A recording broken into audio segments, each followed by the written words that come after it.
super excited to be here for another edition of Ask the Bipolar Advocate Everything. Everything? Yeah, literally everything.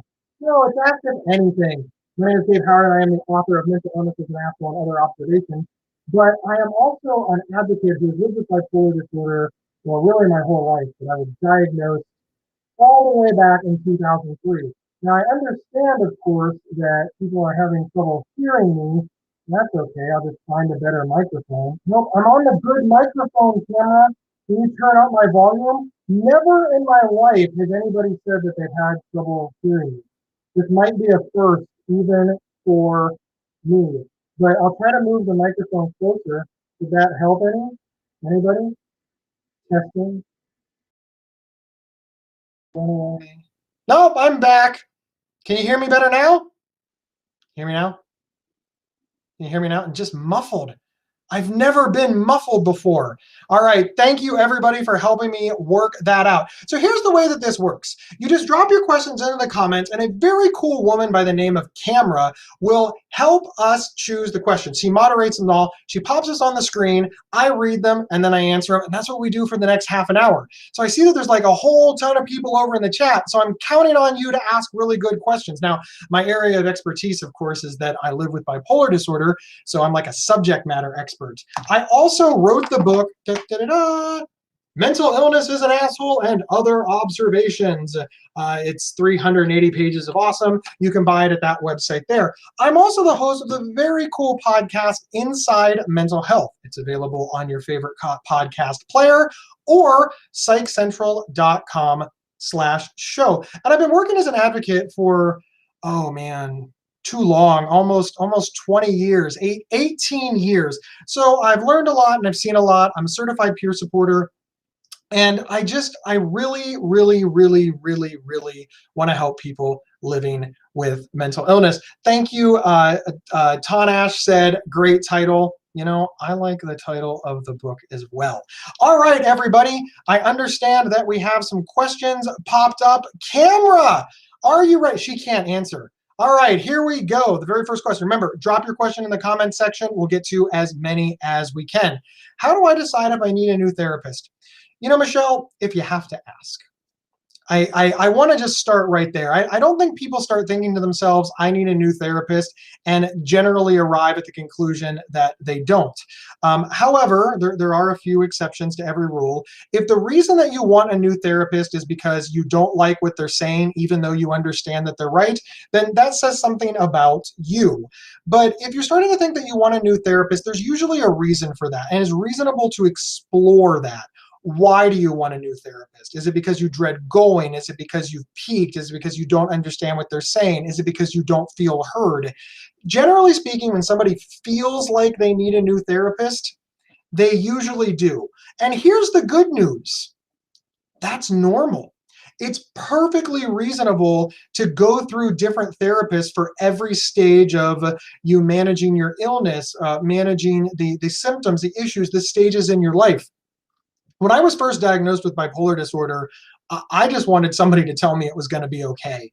I was very vulnerable and I was very raw. I needed somebody. I needed what I named the huggy therapist. The person that told me that I was good, that it was going to be okay, and at the end of the session gave me a hug.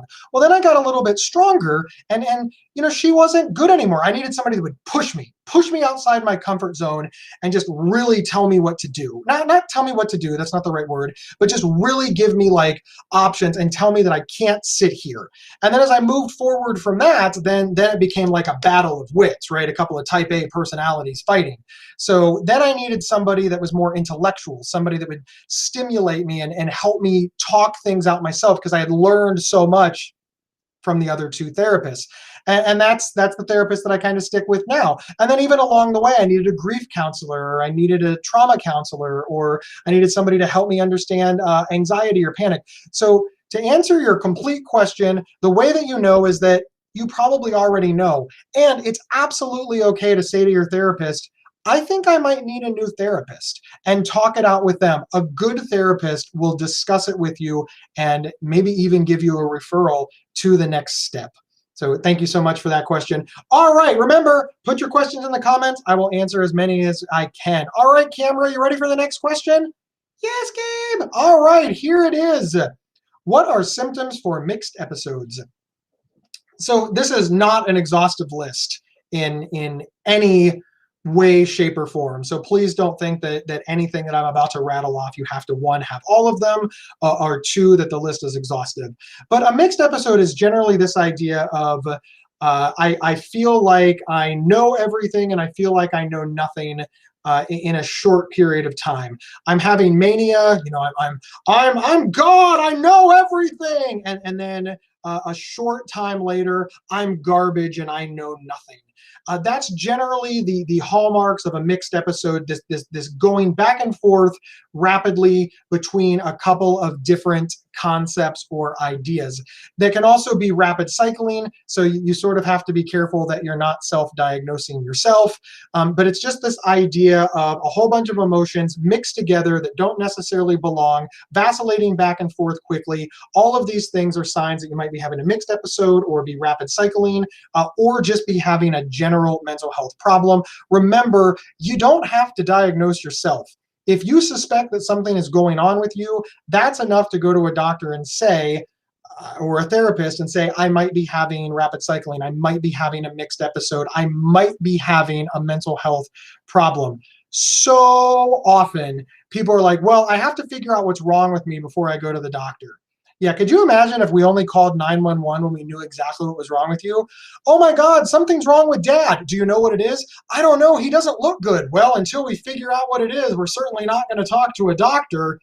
That's just, of course, nonsense. So if you suspect that something's wrong, please talk to somebody. But the general symptoms are this idea of having like mania and depression, or multiple symptoms all at the same time, vacillating back and forth between rapidly, this lack of control over our emotional well-being. All right, let's jump to the next question. Thank you so much, Ashley. All right. Can bipolar disorder be controlled through meds? Can a bipolar person hold a job? Elaine, thank you so much for this question. Yes, medication can be very helpful in controlling the symptoms of bipolar disorder, and lots of people with bipolar disorder hold down a job. Now, it's very important to understand, though, every single person is different. So just because people with bipolar disorder are holding down jobs doesn't mean that every single person is with bipolar disorder is capable of it, especially as the illness sort of progresses. For example, I live with bipolar disorder and I absolutely hold down a job. I love my job. It's a great job. But there was a period in my life where I could not hold down a job.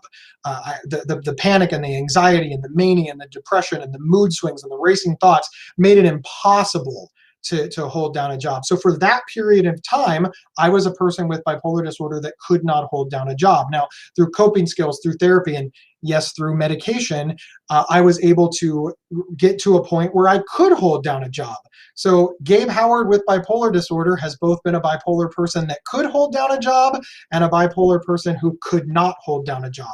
So it's important to understand that wherever you are today doesn't mean that you're going to be there forever. So the quick answer is yes, absolutely. A person with bipolar disorder can hold down a job, especially with the right supports, coping skills, or medication. And can bipolar be controlled through medication? Yes, medication is extraordinarily helpful in controlling the symptoms of bipolar disorder and allowing you to live your best life. Now remember, we want to hear from you. Drop your questions in the comments and we will answer as many of them as humanly possible. Our very cool moderator and video person, Camera, is behind the scenes. She's with the Mighty and she's doing super cool things. All right, are we ready for the next question? Here we go. How does one become an advocate? I love this question, Michelle. One becomes an advocate by advocating. That's it. That's the whole thing. Sincerely. advocating for people with mental health is as simple as advocating for yourself. It's as simple as writing a letter to a politician to give the viewpoint of somebody living with mental illness, or of a friend of somebody who's living with mental illness. It's to see misinformation and to take a moment to correct it. If you hear somebody sitting around and saying something that you feel is offensive or uneducated or ignorant or mistaken, it's just saying, and I recommend politely and professionally, have you considered X? For example, one of the things that seems to be in the media a lot is that people with mental illness are responsible for all of the violence in society. And sometimes I hear this when I'm sitting in a fast food restaurant drinking my Diet Coke, and they're regular, so I sort of have a rapport with them.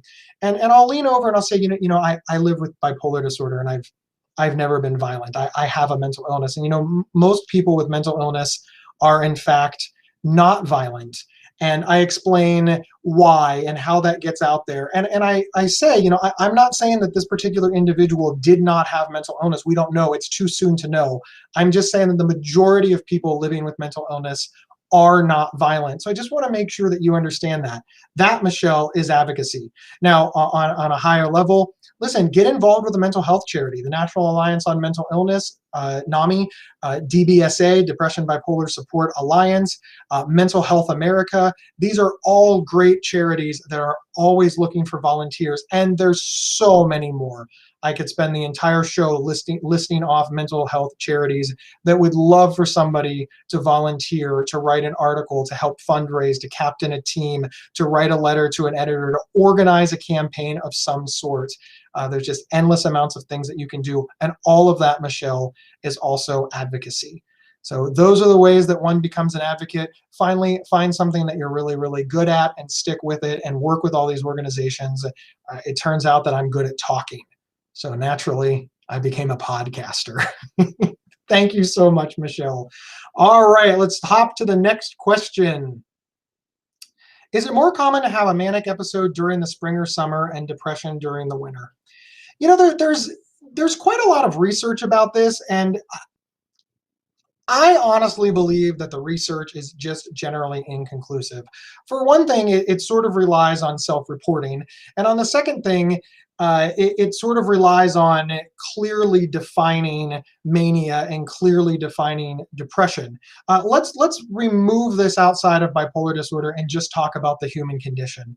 The winter blues are a real thing because it's sort of understandable, right? It's cold outside, it gets dark, it's snowy, depending on where you live in the country. Not a lot is going on. There's that drop off from the holidays ending and us, getting back to normal. There's just a lot of things that don't happen. We don't have as much vitamin D because there's not as much sunlight. We're not spending as much time outside. So forget about bipolar disorder. It's perfectly natural and normal for somebody to sort of feel a little blah in the wintertime. Now you add in bipolar disorder. Now people with bipolar disorder are just like everybody else. We have the same emotions and we adjust to society and our surroundings just like everybody else. So in this way, it is sort of reasonable that people with bipolar disorder would also have the winter blues or the feeling of blah from the weather being cold, getting less vitamin D from the sun, going outside less, and snow and ice being just intrinsically ugly, and when it gets all muddy from the cars. So yes, now as far as mania launching more in the summer, well, it's certainly possible. We definitely have a lot more things that could excite us, that could push us into a manic state. But here's the thing. It sort of becomes a fool's errand trying to decide when you are more or less susceptible. And it does depend on self-reporting. And ultimately, it's kind of up to you. Every single person is different. And by up to you, I don't mean like you get to choose. I mean, every single person is different. So even if 95% of people with bipolar disorder experience depression in winter, it doesn't mean that you will, because we're not all exactly the same. So it might be, there is some research that sort of indicates that it is, but I sort of look at it as very inconclusive. And I think that what matters is what happens to you. Are you more likely to experience depression in winter? Are you more likely to experience mania in summer? And by tracking your particular moods, I think you'll get a lot further than trying to decide what happens to everybody with bipolar disorder. Thank you so much for that question. All right, let's move on to the next one. What can a spouse do to stop the trigger of anger for asking them to give a time frame on something? This is where it gets very, very difficult. The reality is there might be nothing that you can do. This might just be a trigger that happens for a variety of reasons and a mechanism and a chain reaction that we just don't understand. There are just some things that irritate all of us. Forget about having bipolar disorder, that we just find irritable. For example, the joke that I always give is never in the history of ever has somebody calmed down when somebody says, oh, just calm down. That's a trigger for most of us. It's like, so the answer might be it's best not to ask that question. The answer also might be it's best to rephrase that question. Ask it in a different way. I had a friend once tell me to stop saying that the deadline was Friday. Tell her that the goal was Friday. Because working towards a goal is empowering. Working towards a deadline is frightening and scary. Ultimately, it got done by noon on Friday, which is what I wanted. So I had no problem with the shift in language for her. And this meant something to her. Every time I would say, are you going to meet the deadline? Are we going to meet the deadline? It made her anxious and nervous and angry. Once I started saying, are we going to meet our goal? Are we going to meet our goal? She felt empowered and strong and ready to push forward. That was a conversation that she and I had that paid gangbusters in our working relationship. We found that out not during the argument, right? Not during when I asked. It was a conversation. Hey, Gabe, I want to talk to you. There's something that you do that annoys me. Everything was fine. There was nothing pressing. I wasn't getting ready to use the word. We were sitting there at a restaurant, drinking Diet Coke and eating cheese sticks. And that's when she brought it up. And I didn't feel defensive. She wasn't angry. We talked it out, and that's how we came up with this plan. I think that a lot of times we try to work out all of these things in the middle of a crisis, in the middle of an episode, or right after it happened. This person is angry that you asked it that way, and we yell back, well, what should I have said? And then it just sort of builds from there. The example that I always use is the worst time to have a fire drill is during a fire. If you want the best outcome, if your house catches on fire, plan on what to do before the house catches on fire. Discuss it, agree upon it, practice on it, and that way, if your house ever catches on fire, you have the best chance at safety. I really, really feel this way for mental illness as well. The best time to discuss these things, what should I say, what could I say, how can I help, is when everything is fine. That's when nobody wants to discuss mental illness, and arguably that's the best time to work out these coping skills and to discuss it. Finally, the last thing I'll say on this is don't overlook the benefits of couples therapy, because that has paid off for many a couple who are not able to navigate these things on their own. Thank you so much. And yes, I am the author of Mental Illness is an Asshole and Other Observations. 380 pages of awesome. You can grab a copy at gabehoward.com. I'll even sign it. This is the book. Look, it's prettier than me. It's really cool. All right, Cameron, next question. Thank you so very much.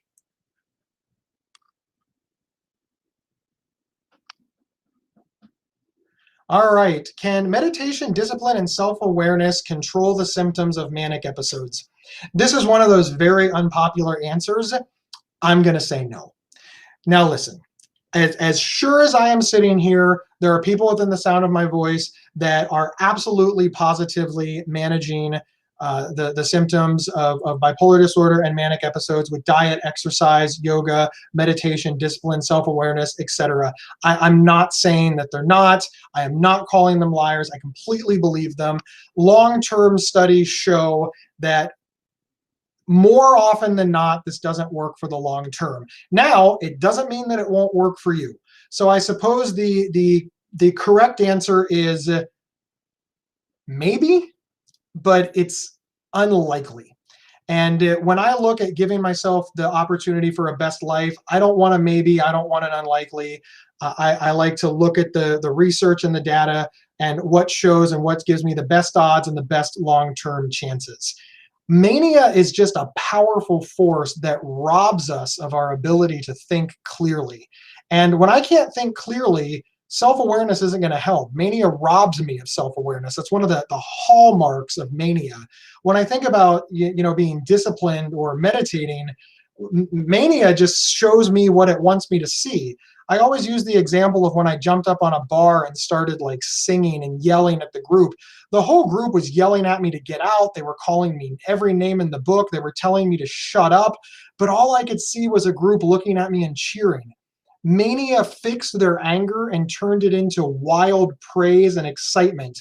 And to this day, that's what I remember. I only know that people were angry because the people who were with me told me, and I know that they have no reason to lie.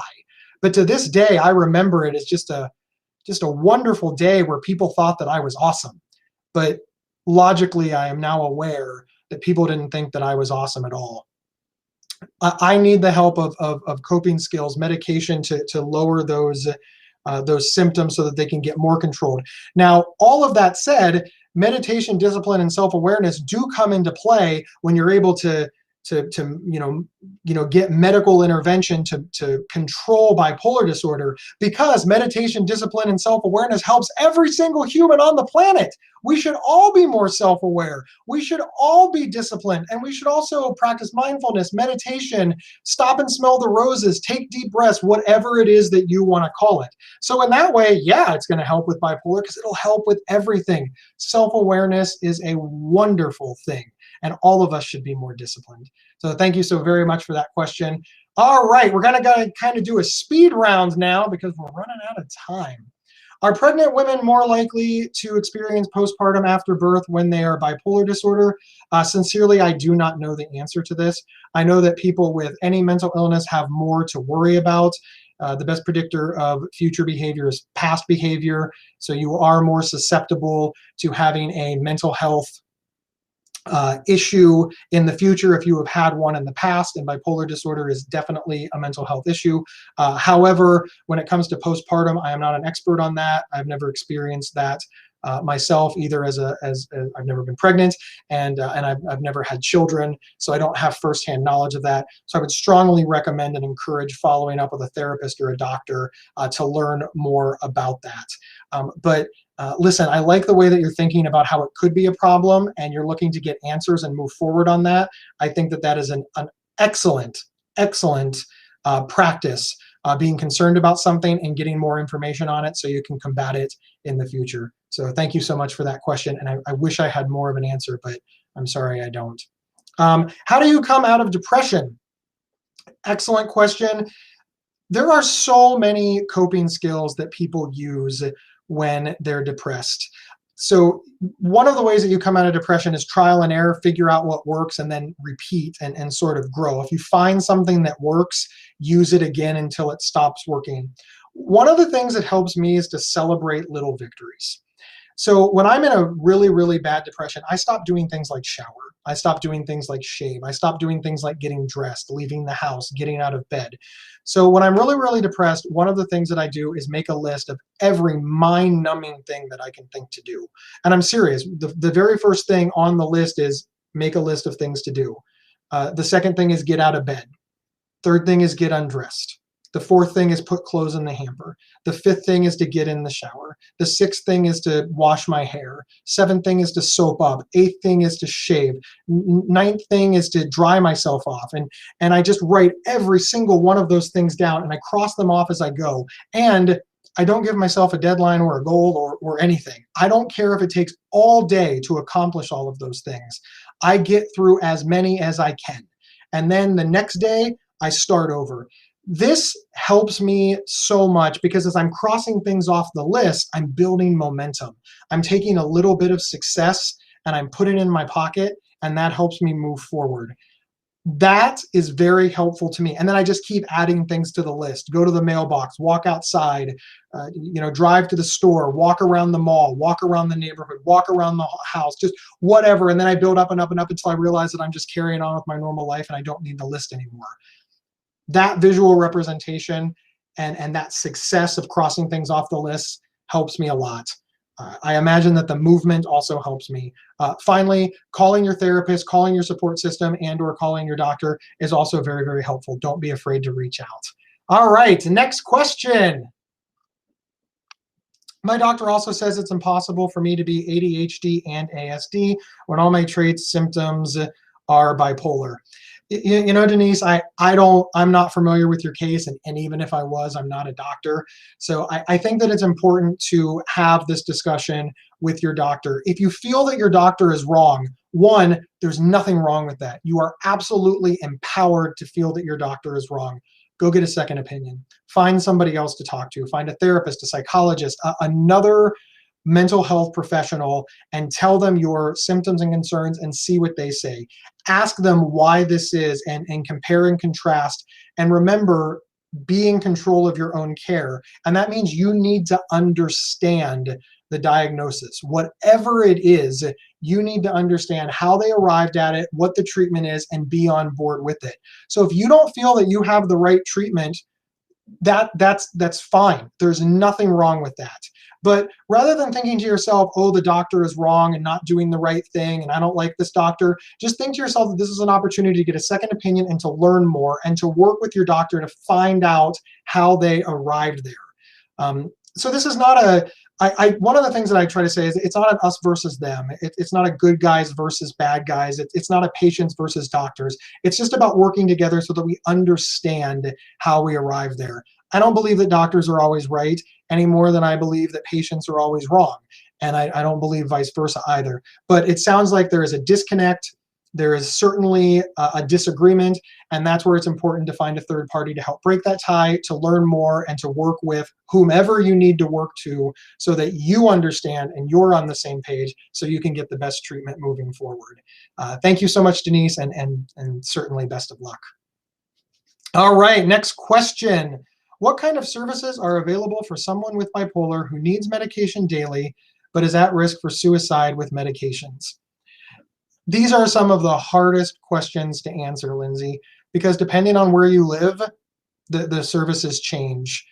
In Columbus, Ohio, where I live, there's the opportunity for case management, in which you could visit like a drop-in center or a clubhouse or a clinic every day and pick up your medication. That doesn't exist in every area. In New York City, there's Fountain House, which offers just incredible services.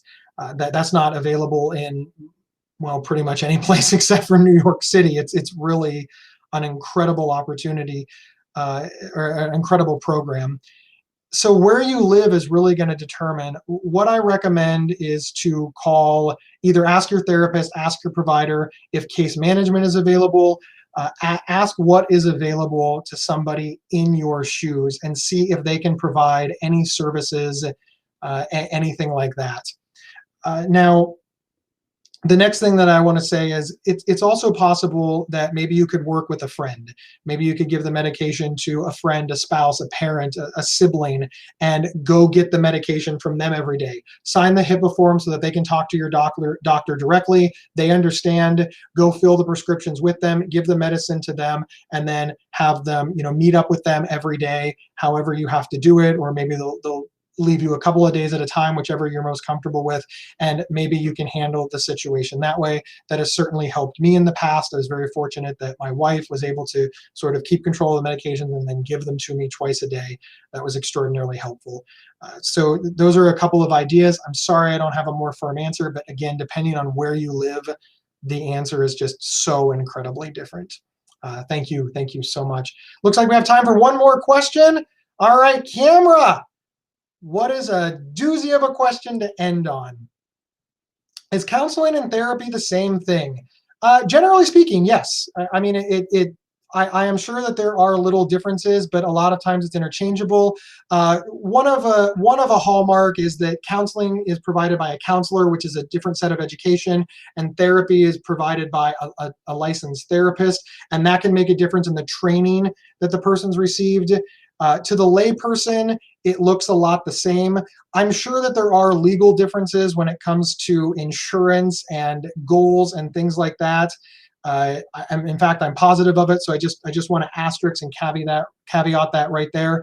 But I know many people with bipolar disorder who have gone to therapy, and I know many people with bipolar disorder who go to a counselor or counseling, and ultimately they do a lot of the same things. There's a lot of overlap, and the outcomes are largely the same. I think the biggest difference is in the educational and licensing requirements of the therapist.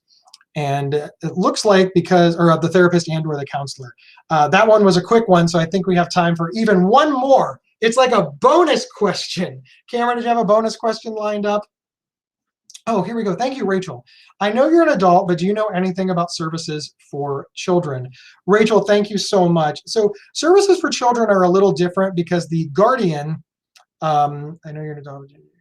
Yeah. So the services for children, if you are their legal guardian, the services for children work the same way that they work on the physical side, which is you just make an appointment and bring them.